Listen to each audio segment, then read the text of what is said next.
Hey there guys, it's Rick Hutson here with AirgunWeb, your home for old school airgun reviews where we tell you the facts, not fluff.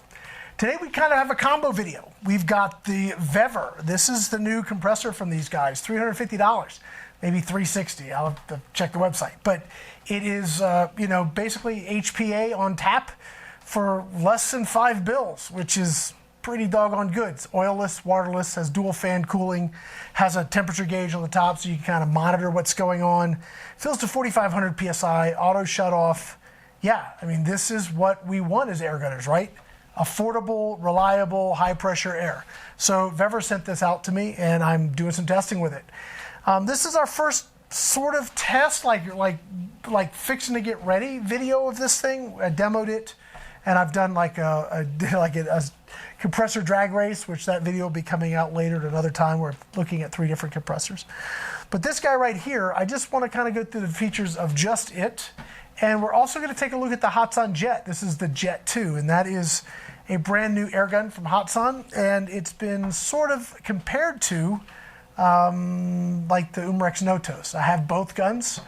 I will tell you, personal preference, well, I guess I'll save that maybe for another video. But let's go ahead and get started. First things first, let's just talk basic operation. If you guys are not familiar with how these little compressors work, we're going to do it really, really quickly here. We're going to just do a test fill off the test plug that does go to 4,500. So we'll go ahead and set that. The way that works is there's a little pin in there on the adjuster. And as the pressure swings over, it makes contact, that tells the compressor to shut off. So when you're setting your pressure, look for the pin and put the pin where you need it to be. Okay, so that'll make sure you're filling to the right pressure. Okay, on the back, we have our power connectors. So as you see, there's a coil here. If you want to run 12 volt, hook it to your car. And then we've got also 110. So you got 110 and 12 volt. And this guy just knows if you plug 110 in, we're going to run 110. If you plug 12 volt in, it's going to run 12 volt. You don't need a switch to tell it so. It does have a gauge on the top. Now this little gauge here gives us a bit of information. One, I think the first thing it pulls is just tells you like the amp draw, and then it switches over to temperature. I don't know that for sure because it's technically a temperature gauge, but it's definitely warmer than 12 degrees in here, and so I'm pretty sure it's amp draw.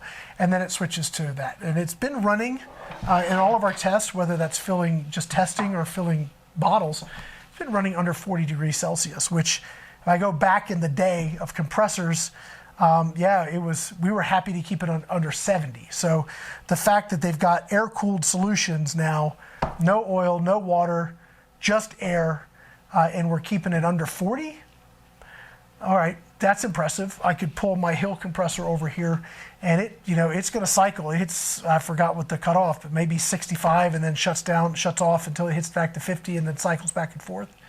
I mean, if this is running at 40 degrees Celsius, I'd have to pull the shroud and see exactly where it's sensing, but yeah, son of a gun. If it's cooling that well, yeah, that's a winner. Anyway, let's go ahead and do a test fill and then we'll unpack our Hatsan Jet here. We'll talk a little bit about that. Okay. First of all, if you're interested in this compressor, we'll have links to this down in the video description, so check them out. Again, thank you to VEVOR for sending this over. And this is their top of the line that they have. They have lesser expensive ones, but I think this one is really ideal for 90% of the air gunners out there. Unless you're filling bottles, if you're just filling guns, something like this is great. All right, the other thing we'll test too is noise. And I've been doing that on my other tests as well. So we'll just see. I'll get the tests specifically on this video here. All right, so we're going to start the fan up. Okay, so what you were hearing before that was the converter. So built-in converter, so you don't need to have a separate box, which thank God they got rid of those. All right, so we're going to start this, and I will start the timer when I close the bleeder.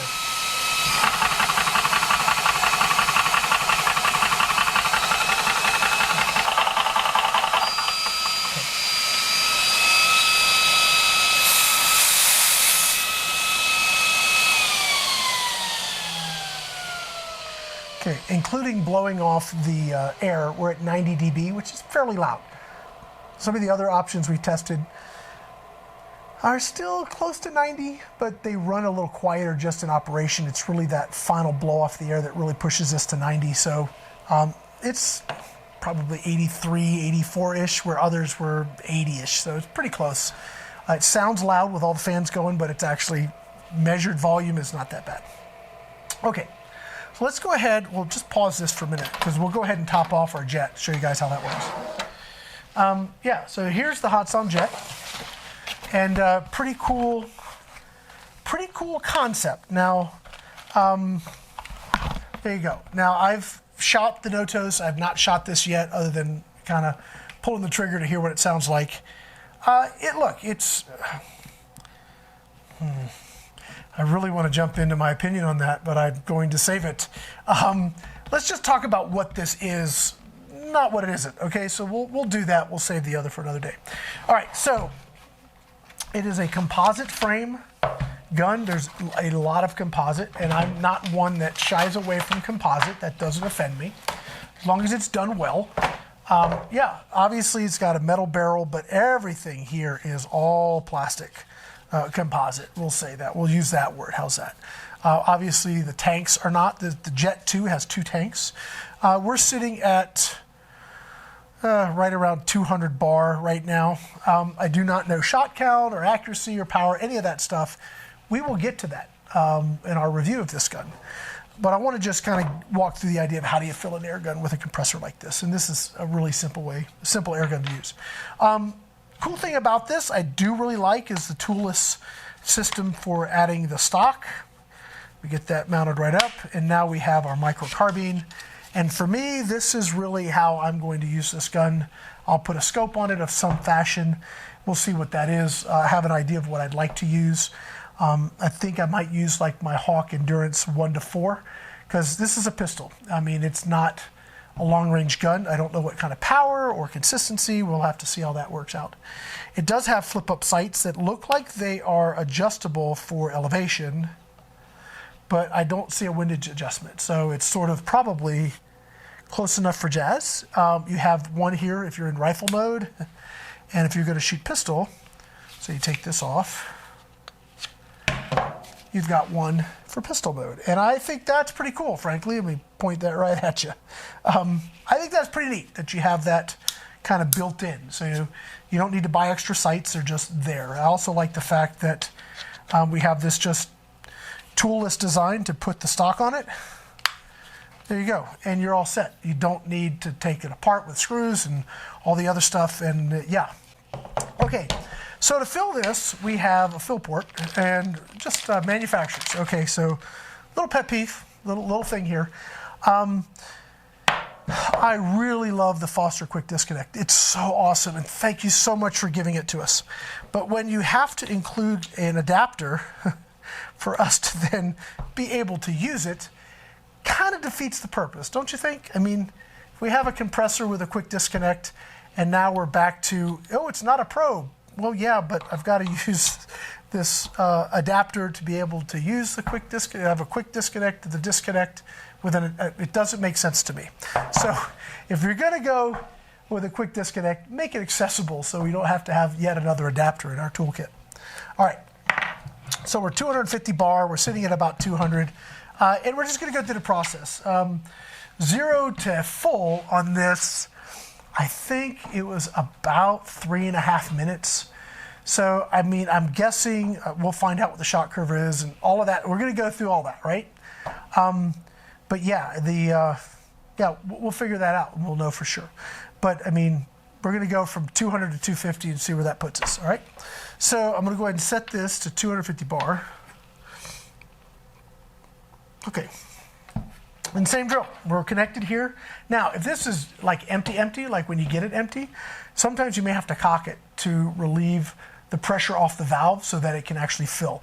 Any leaking at all in this system, whether it's in the fitting, and this fitting does not come with a quick disconnect adapter, so you actually have to buy that separately. So please make sure if you're getting this that you get the little QD fitting for the adapter that's the QD adapter.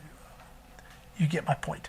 Yeah, so it did not come with that. I had to have that separate. So if you get this and expect to just connect quick disconnect, make sure you buy the adapter, all right? All right, so where was I? Yeah, any leaks in any of this means fill times are longer and it's harder work on your compressor, so you don't want to do that. Make sure you don't have any leaks. Best way to do that is just fill with a test plug, like that. Hold air, use soapy water, and see if you get any bubbles. That's what I do. It works really well. Okay, let's go ahead and get this thing rolling. Start the fan up. And I'm not going to time this because it'll be pretty quick, just to top this off. Compressor.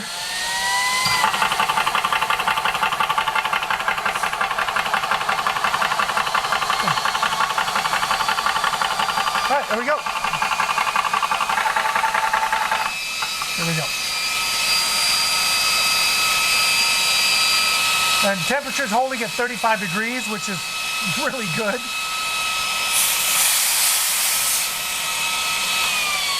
Okay. All right, so now we'll check our pressure on our gauge. It's a little bit less than 250, so I don't know if this gauge is off or if this gauge is off. We'll do some testing when we actually review this product. We'll go through it. But guys, I think that kind of gives the idea. These personal compressors have really dropped in price. I mean, back in the day, they were super expensive, and now we're looking at $350 to essentially, as long as you got the pellets, you got unlimited shooting.